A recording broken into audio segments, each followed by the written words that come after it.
नमस्कार, मैं हूं रजत अवस्थी और आप देख रहे हैं इम्पैक्ट भारत टीवी में। फिर आज लौट के आया हूं एक बड़ी खबर का विश्लेषण करके आपको बताने, जिस खबर को काफी लोग अब भूल चुके हैं। कोई बात नहीं कर रहा है बांग्लादेश के बारे में, कोई बात नहीं कर रहा है बांग्लादेशी हिंदुओं पर हो रहे अत्याचार के बारे में। आज कोई भी दुनिया का देश ये खड़े होकर के नहीं बोल रहा है कि नहीं, बांग्लादेश में हिंदुओं पर अत्याचार हो रहा है, जो कि गलत है। किसी को कोई परवाह नहीं है वहां पे मर रहे लोगों की। कुछ लोग बांग्लादेश से, कुछ हिंदू बांग्लादेश से वाराणसी पहुंचे। उन्होंने जो साहब खुलासे किए हैं ना, आंखों से आंसू आ जाएंगे आप लोगों को सुनने के बाद। तस्वीरें तो आप मेरे बगल में देख ही पा रहे होंगे वहां की, जो बर्बरता चल रही है। और मैं फिर वही चीज कहूंगा कि हमेशा बोला गया और फिर यही बोला जाएगा, क्योंकि भाईचारे की सारी जिम्मेदारी निभाने की केवल एक पक्ष को है, और वो है हिंदू समुदाय, वो है सनातन। उसी को ठेका दिया गया है कि केवल भाईचारा आपको निभाना है। दुनिया की कोई भी ताकत आपके साथ भाईचारा नहीं निभाएगी। मौका पड़ते ही आपकी गर्दन उड़ा देंगे, मौका पड़ते ही आपका घर जला देंगे, बहन बेटियों को उठा ले जाएंगे, उनकी हत्या कर देंगे बीच चौराहे पर। और ये सब मैं केवल बोल नहीं रहा हूं, ये सब बांग्लादेश में हो रहा है। और हर व्यक्ति जो आज मुझे देख रहा है वो सब जानते हैं कि बांग्लादेश में ये हो रहा है, लेकिन आंखों पर पट्टी बांध के बैठे हैं। क्यों? क्योंकि हिंदुओं के साथ हो रहा है। हिंदू आंदोलन कहां करता है? हिंदू पत्थरबाजी भी तो नहीं करता। हिंदू कहां पुलिस पर गोली चला देता है? किसी टीम पर हमला कहां करता है हिंदू? हिंदू तो सहिष्णु है, हिंदू समझदार है, हिंदू तो शांति प्रिय है। ये है सच्चाई जो मैं आप लोगों को बता रहा हूं। और इस देश में बैठी कुछ पार्टियां और उनके चंद तुच्छ नेता, मैं यही शब्द यूज करूंगा अब उनके लिए, तुच्छ नेता। मुझे कोई दिक्कत नहीं है कि आप कहां जाकर के किससे मिलते हो, आपकी चॉइस है। आप हिंदुओं के साथ वोट बैंक चाहते हो, आप मुस्लिमों की वोट बैंक चाहते हो, लेकिन आप जो बांटने की राजनीति करते हो, मुझे उससे दिक्कत है। समुदाय क्यों बांटे जा रहे हैं? वोट के लिए ना। चाहे वो विश्व स्तर पर हो, चाहे अपने राष्ट्र स्तर पर हो, और चाहे प्रदेश स्तर पर हो, या जनपद के स्तर पे आप ले लो, छोटी सी चीज है। जिले का भी जब डाटा निकाला जाता है चुनाव में, तो पार्टियां उनको गिनती है, अच्छा ब्राह्मण इतने हैं, ठाकुर इतने हैं,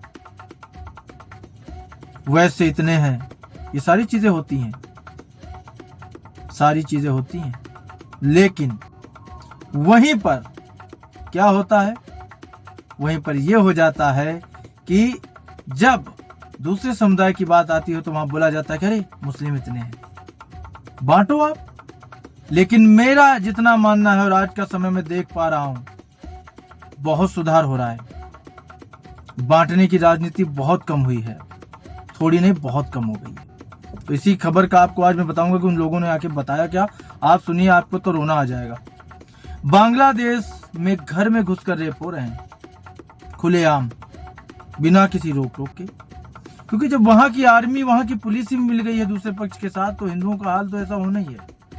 मंदिर में मांस फेंके जा रहे हैं। पाकिस्तानी नेताओं की हुकूमत चल रही है। वाराणसी पहुंचे बांग्लादेशी हिंदुओं का यह दर्द है जो उन्होंने बयान किया। बांग्लादेश में पाकिस्तानी नेताओं का दबदबा चल रहा है। वो लोग साजिश करके हम हिंदुओं को वहां से भगा रहे हैं, घरों में घुसकर महिलाओं से रेप कर रहे हैं, मंदिरों में मांस फेंका जा रहा है। हम लोग जान बचाकर भारत चले आए हैं, ये कहना है वाराणसी पहुंचे 12 बांग्लादेशियों का, जो हिंदू हैं, सनातन को मानते हैं।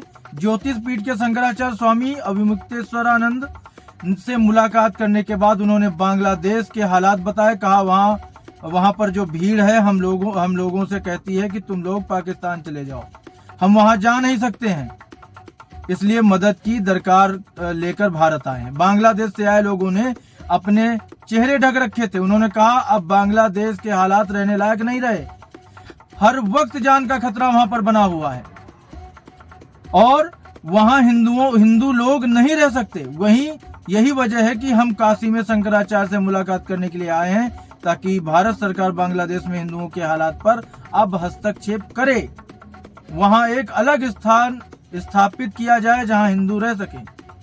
भारत ने ही बांग्लादेश को पाकिस्तान से आजाद कराया था। और बांग्लादेश बनाया था।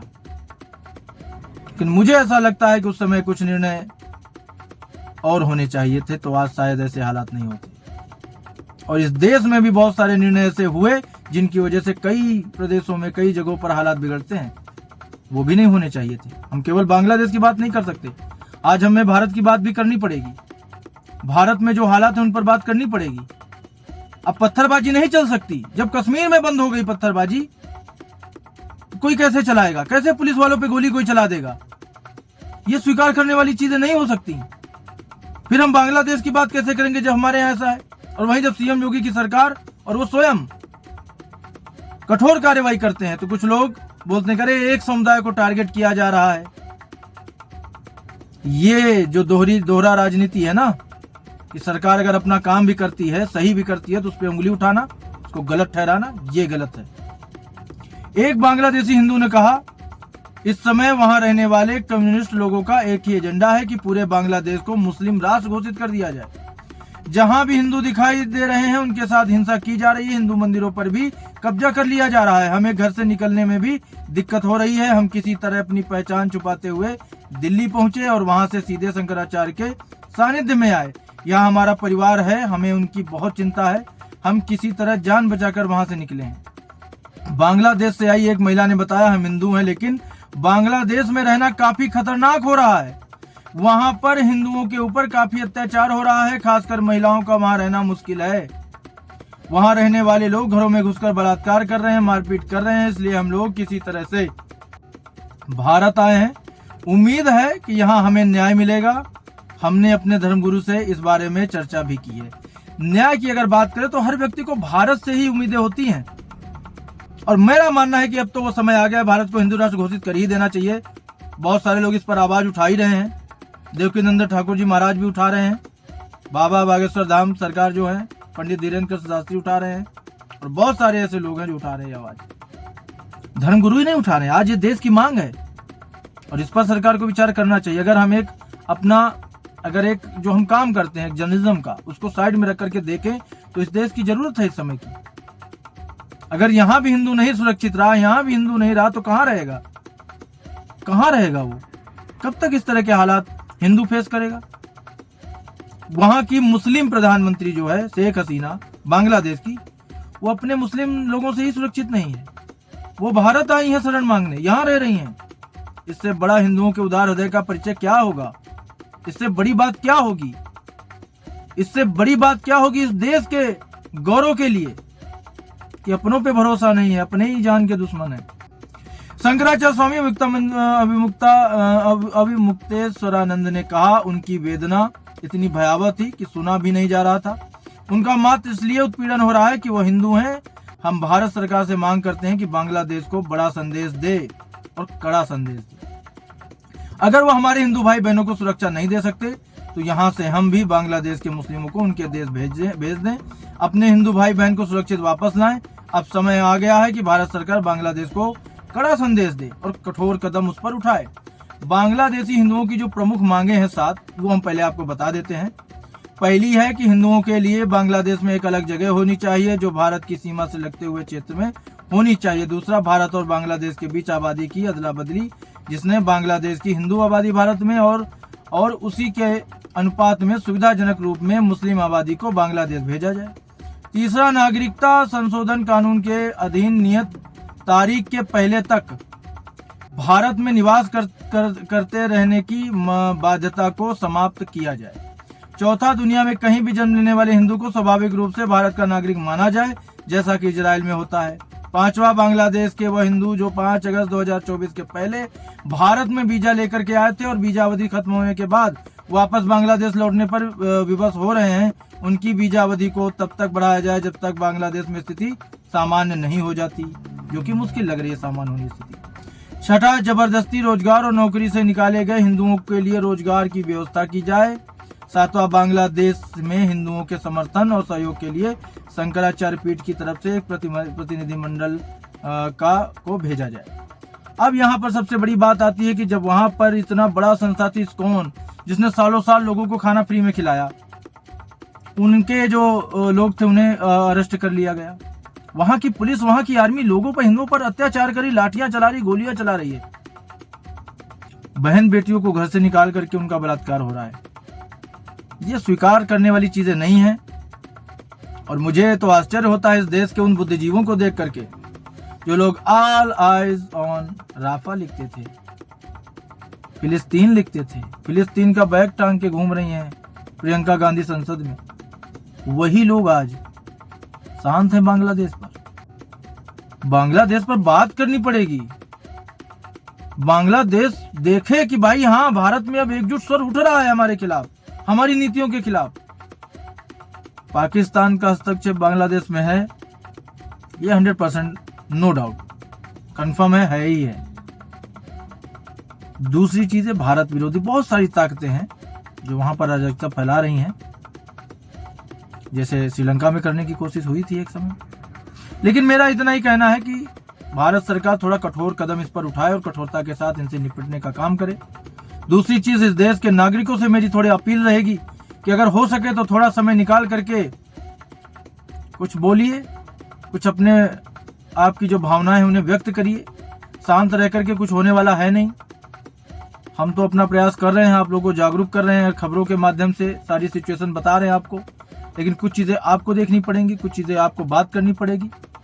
और कांग्रेस जैसी बहुत विभिन्न पार्टियां, चाहे आप हो, सपा हो, बसपा हो या बहुत सारी पार्टियां, सबसे मैं यही कहूंगा कि अगर आप जरा सा भी मानवता को लेकर के संवेदनशील हैं तो आपको इस पर कम से कम 2 शब्द ये तो बोलने चाहिए कि नहीं, बांग्लादेश में हिंदुओं के साथ अत्याचार हो रहा है। अगर आप इतना भी नहीं बोल सकते तो आप मानवता, क्या आपको मानवता की दलील दी जाए, आप तो फिर संसार करने वाली चीजें हैं। लेकिन एक विशेष समुदाय के पीछे ही पड़ के सब कुछ नहीं होगा। इस देश में और विश्व में हमेशा हिंदुओं ने बहुत कुछ किया है, बहुत चीजें करी हैं, हमेशा शांति स्थापित करी है। भारत ने हमेशा उसमें एक अहम भूमिका निभाई है और इसमें भी निभाएगा, नो डाउट, कोई इसमें संशय है नहीं। लेकिन अगर हम सब मिल करके इन अत्याचारों के खिलाफ आवाज उठाएंगे तो कम से कम वहां के लोगों को एक ये चीज होगी कि हाँ, कोई तो हमारे साथ खड़ा है। और जब हम वसुधैव कुटुंबकम की बात करते हैं तो उसमें तो हिंदू, मुस्लिम, सिख, ईसाई सारे आ जाते हैं ना, कि भाई पूरी दुनिया ही हमारा है, हमारा कुटुंब है। तो फिर हम बांग्लादेशी हिंदुओं को क्यों भूल जा रहे हैं? क्योंकि वो हिंदू हैं केवल इसलिए? ये सवाल तो उठेंगे, इनके जवाब कोई दे या ना दे। और फिर आपको मैं बताऊंगा कि ये खबरें हैं, लोग भूल गए हैं, कम दिखा रहे हैं चैनल, लेकिन हम दिखाएंगे। और मैंने अपने जो टीम है उसको भी निर्देश दिया है, वो लोग 24 आवर्स में आपको पूरा हाल बांग्लादेश का टीवी पर, इम्पैक्ट भारत टीवी पर दिखा रहे हैं। अगर आपने टीवी पर चैनल नहीं लिया तो आप ले लें, और अगर वहां से आप नहीं देख पाते हैं तो आप इम्पैक्ट भारत टीवी के यूट्यूब चैनल को सब्सक्राइब कर लें। वहां से आपको हर अपडेट मिलेगा। मेरा ये एपिसोड भी मिल रहा है आपको और आगे भी मिलेंगे अपडेट। तो आज के लिए अभी इतना ही। अभी के लिए ये बड़ी खबर थी, मैंने आपको बताई। अब हमारी मुलाकात आपसे होगी जल्द एक और बड़ी खबर के साथ। तब तक आप देखते रहिए इम्पैक्ट भारत टीवी।